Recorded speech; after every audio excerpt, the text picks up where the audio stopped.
Veuillez décliner votre identité, s'il vous plaît. Je m'appelle Vincent Louette, j'ai 37 ans et j'habite La Morménil. Profession. Guide nature. Veuillez vous mettre de profil. À votre avis, pourquoi vous a-t-on convoqué? J'étais dans les bois, je me promenais, je cueillais des champignons.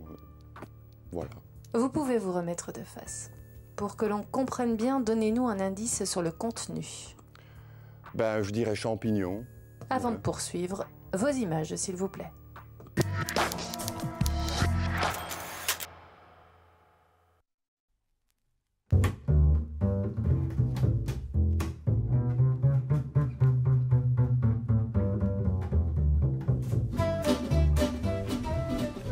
Oh, bonjour.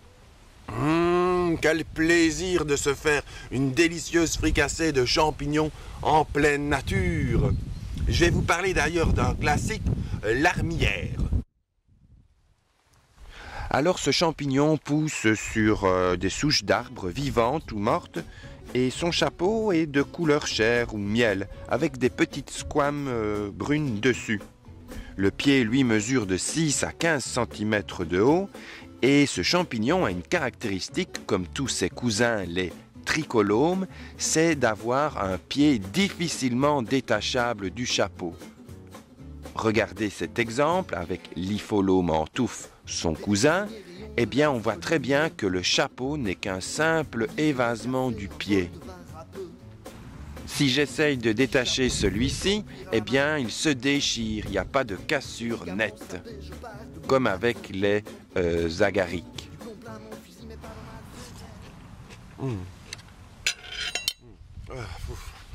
C'était bon. L'armière a une sporée blanche, comme tous les tricholomes. L'Ipholome, lui, c'est un sous-groupe, je dirais, les cortinaires, et ils ont une sporée brune.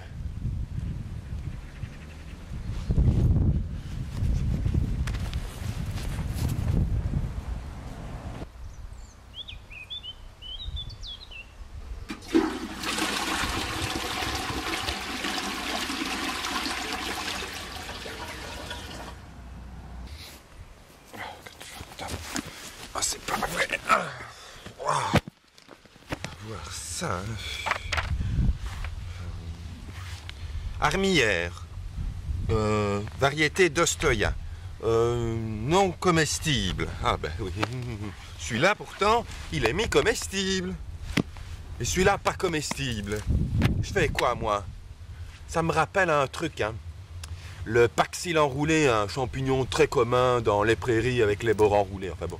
Eh bien avant, il était comestible. Maintenant, il ne l'est plus. On s'est aperçu que chez certaines personnes, ça provoquait de graves allergies, intoxications au niveau des reins et des globules rouges, oui. Donc voilà, des intoxications même létales. Donc tout ce qui est champignons comestibles douteux, eh bien, je m'en méfie. Ça, je m'en méfierai vraiment. Moi, je vous dis, bonne balade.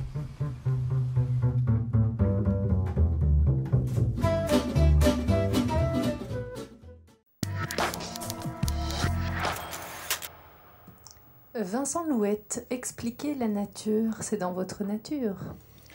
La nature, c'est même ma passion, c'est même toute ma vie, donc voilà. D'où vient l'idée de ces petites séquences explicatives? Comme je suis guide nature et que je suis souvent dehors, je me suis déjà posé la question, les gens par exemple qui ne vont pas en forêt ou qui n'ont pas d'intérêt à aller dans la nature, comment les toucher? Eh bien j'ai trouvé l'idée de ces petites vidéos. Il y en a beaucoup?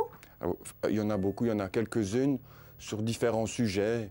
Là, il y a les champignons, mais sinon j'ai fait les chants d'oiseaux, les plantes comestibles. Depuis quand faites-vous ça? Depuis 3-4 ans. Et l'humour, c'est toujours avec humour ou pas forcément?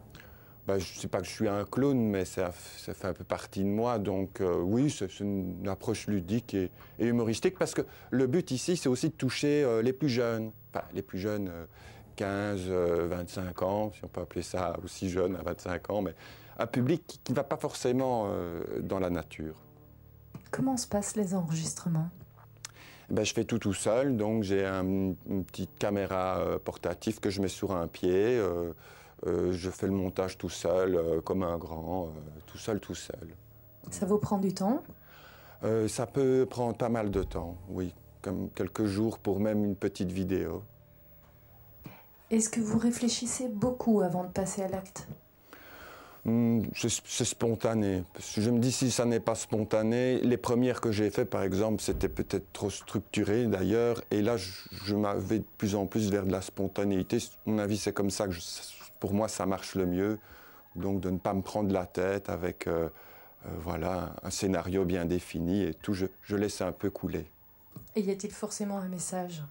Ah oui, bah enfin, le message est très simple. Ça n'a de but que de donner envie aux gens d'aller dans la nature pour voir que la nature, c'est quelque chose qui apporte beaucoup de plaisir et que c'est gratuit et que en retour, quand ils rentrent chez eux, dans leur jardin, ben, ils protègent un peu cette nature.